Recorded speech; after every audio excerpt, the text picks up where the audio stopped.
Bonjour, nous commémorons cette année le 90e anniversaire de la bataille de Verdun, véritable mythe de l'histoire militaire, mais aussi de notre histoire nationale. Cette bataille fut la dernière remportée seule par l'armée française. Michel de Gégère, bonjour. Bonjour. Je rappelle à nos auditeurs que vous êtes directeur des hors-séries du Figaro. Vous nous aviez présenté le hors-série consacré à Marie-Antoinette, qui est toujours disponible en kiosque à ce jour. Et vous venez de publier un nouveau numéro des hors-séries du Figaro, intitulé Ceux de Verdun, les chemins de la mémoire. Alors, quasiment 3 générations nous séparent de cet affrontement franco-allemand.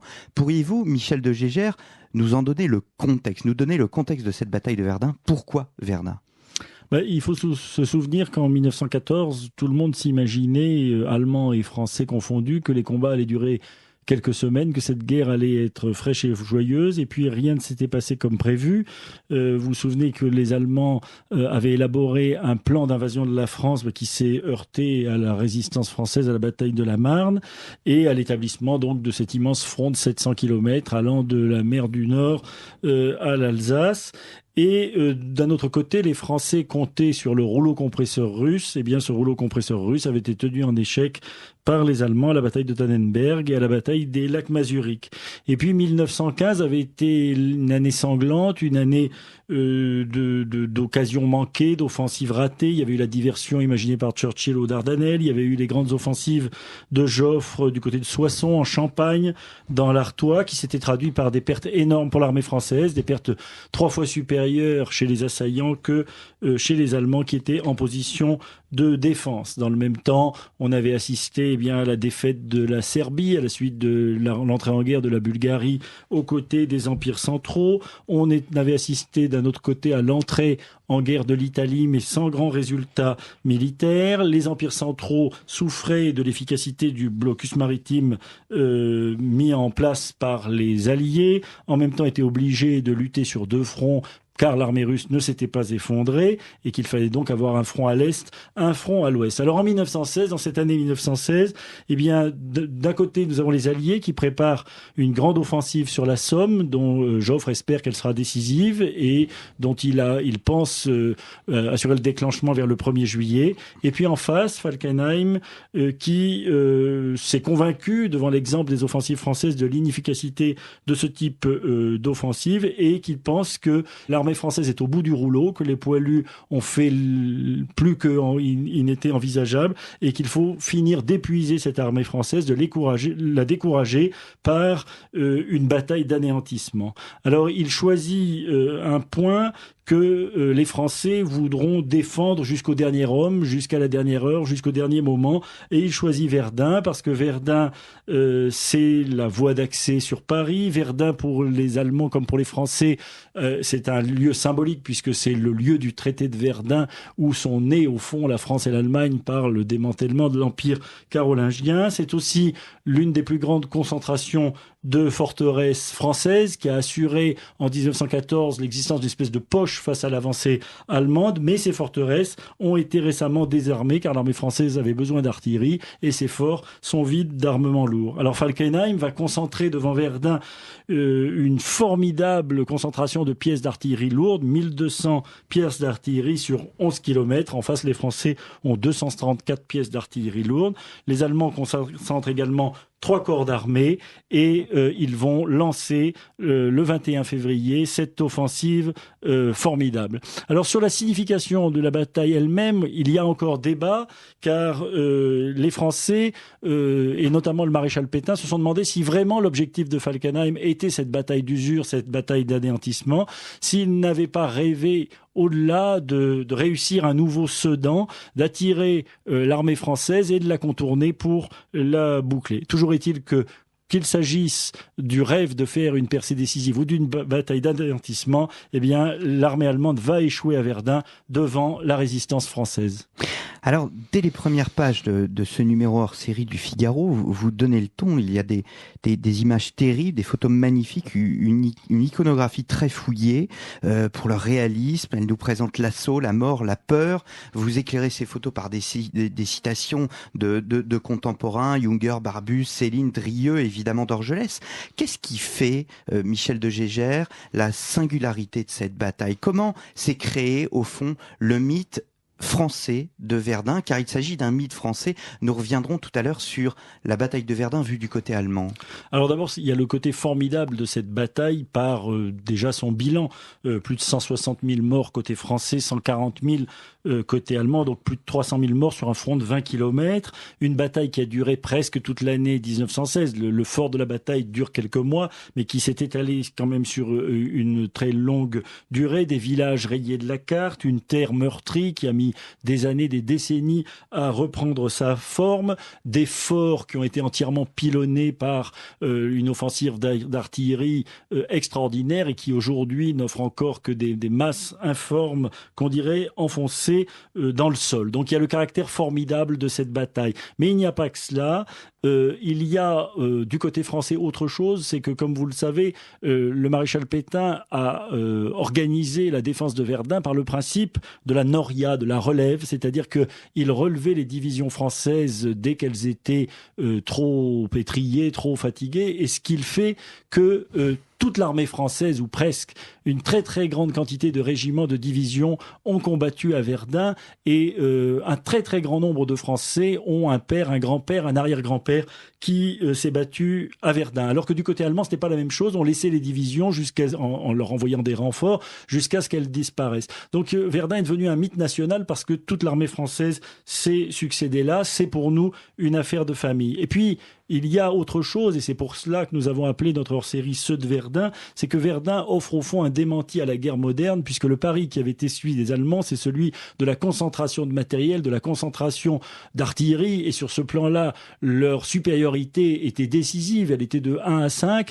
et pourtant, le soldat français a tenu, et il a tenu, eh bien, non pas par le matériel, il a tenu par la volonté, par le courage individuel. On a cette première journée extraordinaire où une division entière est anéantie par l'armée allemande sous un pilonnage, 500 pièces d'artillerie qui pilonnent une seule division. Et pourtant, quand les Allemands avancent, ils trouvent dans des trous, ça et là, des silhouettes grises qui les attendent et qui continuent à tirer sur l'ennemi parce que le poilu a décidé que l'ennemi ne passerait pas et qu'il défendra la terre de France. Alors je crois que c'est cela qui donne sa dimension mythique à la bataille de Verdun. C'est la bataille de la volonté, du courage individuel et le triomphe de la volonté et du courage individuel face à la guerre moderne. Alors Henri Amorou, membre de l'Académie des sciences morales et politiques, égrène dans des textes poignants les jours les plus longs, comme il les appelle, les jours les plus longs de Verdun. Je m'arrêterai simplement sur une date, le 11 mars 1916, le journal L'Illustration, bien connu, présentait pour ses lecteurs La Voix sacrée. Alors 2 articles y sont consacrés dans le hors-série du Figaro. Qu'est-ce que la voie sacrée, Michel de Gégère? Alors la voie sacrée, c'est Maurice Barrès qui l'a baptisée ainsi. C'est la route qui va de Bar-le-Duc à Verdun, parce que les Allemands ont choisi Verdun parce que en arrière, côté allemand, il y a une très grande concentration de réseaux ferroviaires et routiers qui leur permet une alimentation régulière du front. Côté français, c'est tout le contraire. Il n'y a que 3 voies ferrées, dont 2 sont impraticables. L'une est coupée, l'autre est bombardée dès le début de la bataille. Et la 3e, c'est le Meusien, c'est un petit chemin de fer à voie étroite et à faible capacité qui ne permet guère que d'amener 800 tonnes de fret par jour. Et tout au long de cette voie étroite, eh bien, il y a une route de terre et de boue, une route parallèle, eh bien, qui va devenir la voie sacrée parce que c'est cette route que le capitaine Doumain, qui est un polytechnicien et un artilleur, avec le soutien du maréchal Pétain, va choisir pour alimenter l'armée française en matériel et en hommes. Alors on va l'interdire à tout véhicule à cheval, à une époque où le cheval est roi.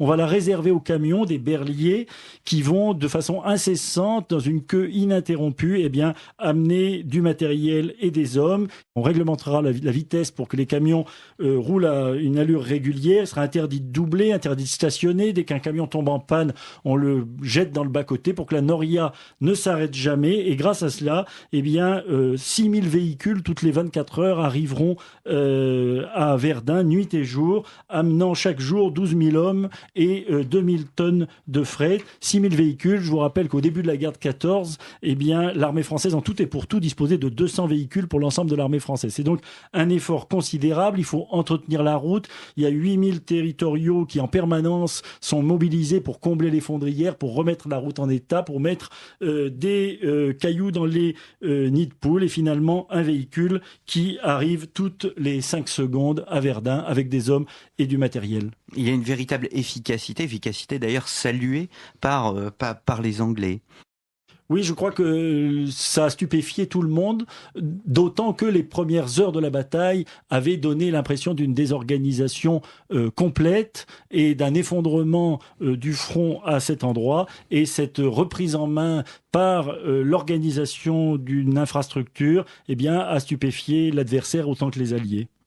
Alors, j'en viens aux Allemands. Juliette Roy-Prévôt présente, elle, les positions allemandes. Quelle était et quelle est la vision allemande de la bataille de Verdun? Alors, Juliette Roy-Prévôt est une historienne qui, justement, est en train de consacrer sa thèse à cette question. On peut dire que Verdun a été, pour les Allemands, deux choses.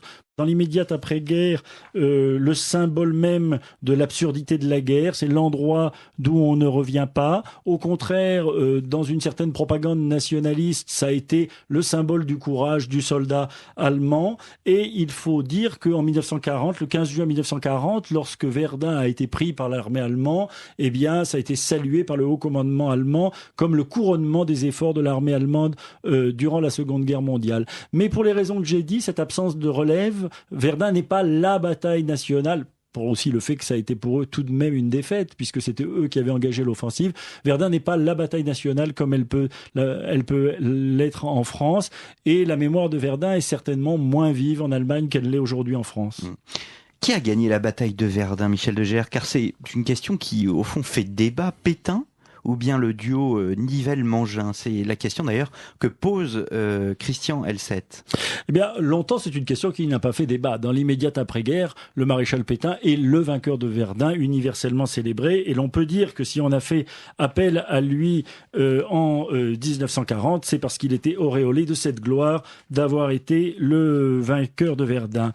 Malgré tout, des contestations se sont élevées dès le moment de la guerre, se sont élevées dans le milieu français exilés aux États-Unis, autour de gens comme Henri Bernstein ou Saint-John Perse, qui ont émis des doutes sur cette qualité de vainqueur de Verdun du maréchal Pétain et qui ont mis en avant le rôle de Nivelle, qui a succédé au maréchal Pétain au printemps, et de Mangin, qui avait été son adjoint. Ces doutes n'ont pas été véritablement très pris au sérieux par les historiens, jusqu'à ce que l'amiral de Gaulle relance la polémique dans ses souvenirs, en prétendant lui aussi que le maréchal Pétain n'était pour rien dans la victoire de Verdun. À cela, je crois qu'on peut répondre en citant le général de Gaulle. Le général de Gaulle célébrant il y a 40 ans le cinquantenaire de la bataille de Verdun, voici ce qu'il disait. « Si par malheur, en d'autres temps, dans l'extrême hiver de sa vie et au milieu d'événements excessifs, l'usure de l'âge mena le maréchal Pétain à des défaillances condamnables, la gloire que 25 ans plus tôt il a acquise à Verdun, puis gardée en conduisant ensuite l'armée française à la victoire, ne saurait être contestée ni méconnue de la patrie. » Je crois que c'est une réponse à cette polémique. Le maréchal Pétain a été nommé commandant de l'armée, la deuxième armée sur le secteur de Verdun, la rive gauche et la rive droite de la Meuse, le soir du 24 février, alors que la situation paraissait désespérée, alors que Douaumont était à quelques heures de tomber. Et dès sa nomination, il a organisé la logistique par la voie sacrée, comme on l'a dit. Il a entrepris de faire échec au hachoir allemand en rééquilibrant l'artillerie, en faisant passer le déséquilibre français de 1 à 5 à 1 à 2, et en galvanisant ses troupes pour qu'elles durent et qu'elles aussi, elles usent l'adversaire, notamment en organisant ce principe de la noria, de la relève, ce qui a débouché sur, d'une part, un arrêt de l'offensive allemande et petit à petit une reprise d'espoir par l'armée française, symbolisée par son ordre du jour du 10 avril, « Courage, on les aura ». Eh bien, Michel de Geer, merci beaucoup. Je renvoie nos auditeurs donc au hors-série du Figaro, un hors-série très riche. Vous y trouverez bien d'autres articles, notamment un article consacré au général de Gaulle, qui à l'époque n'était bien évidemment pas général. Vous y retrouverez les cartes de l'affrontement, le front au 21 février, la contre-offensive, ainsi qu'une vue topographique de la bataille. Un numéro, comme d'habitude, disponible dans tous les kiosques au prix de 7,50 €. Merci, Michel de Geer. Je vous donne rendez-vous pour un prochain numéro d'Au fil des pages consacré au hors-série du Figaro. Nous partirons, je crois, dans les airs. Je ne vous en dis pas plus.